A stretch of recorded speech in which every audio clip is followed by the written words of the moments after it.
নমস্কাৰ বন্ধু-বান্ধৱীসকল, মই এটা নতুন ভিডিঅ'লৈ আপোনালোকক পুনৰবাৰ স্বাগতম জনাইছোঁ। ৰংচানত সম্প্ৰচাৰিত হৈ থকা সূৰুযমুখী ধাৰাবাহিকখনৰ বৰ্তমান পৰ্ব মুকলি হৈছে। আপোনালোকে যদি সূৰুযমুখী ধাৰাবাহিকখন চাই ভাল পায় তেনেহ'লে ভিডিঅ'টোত এটা লাইক কৰি আমাৰ চেনেলটো ছাবস্ক্ৰাইব কৰি ল'ব, এনেকুৱা ধৰণৰ আপডেট মোক পাই থাকিবলৈ। সূৰুযমুখী ধাৰাবাহিকখনৰ আজিৰ খণ্ডত দেখিবলৈ পাব অঞ্জু ঘৰৰ পৰা ওলাই যোৱাৰ বাবে দেউতাকৰ মনটো বহুত বেয়া লাগিব আৰু দেউতাকে অৱশেষত উপায় নাপায় অনুৰ ওচৰলৈ গৈ এতিয়া আৰু তোমাৰ ওচৰত অপেক্ষা কৰাৰ বাহিৰে একো উপায় নাই। সি যিহেতু ঘৰৰ পৰা ওলাই গ'ল, গতিকে তুমি ধৈৰ্য ধৰিব লাগিব। ধৈৰ্যৰ ফল এনেই মিঠা হয় বুলি অনুৰ আগত ক'ব। আৰু তেতিয়া অনুৱে এতিয়া মই আশাৰ দেউতাকে ভৰি দি গোটাই জীৱনটো কটাব লাগিব বুলি অনুৱে দেউতাকৰ আগত কোৱা দেখিবলৈ পাব। ইফালে আজিৰ সন্ধিয়া অমৰলৈ ফোন কৰিব আৰু অমৰলৈ ফোন কৰি পুৱতিক যে শেখৰে ডিষ্টাৰ্ব কৰি আছিলে আৰু পুৱতিৰ গাত যে একো দুখ নাই সেই সকলোবোৰ কথা অমৰৰ আগত ক'ব।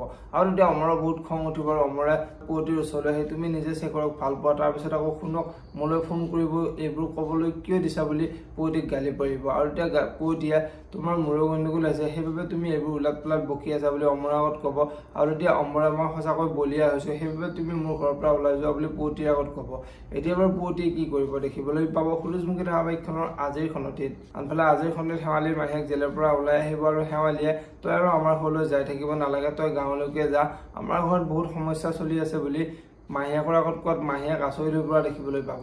যদিহে আপোনালোকে সূৰুযমুখী ধাৰাবাহিকখন চাই ভাল পায় তেনেহ'লে ভিডিঅ'টোত এটা লাইক কৰি আমাৰ চেনেলটো ছাবস্ক্ৰাইব কৰি ল'ব, এনেকুৱা ধৰণৰ আপডেট মোক পাই থাকিবলৈ। ধন্যবাদ।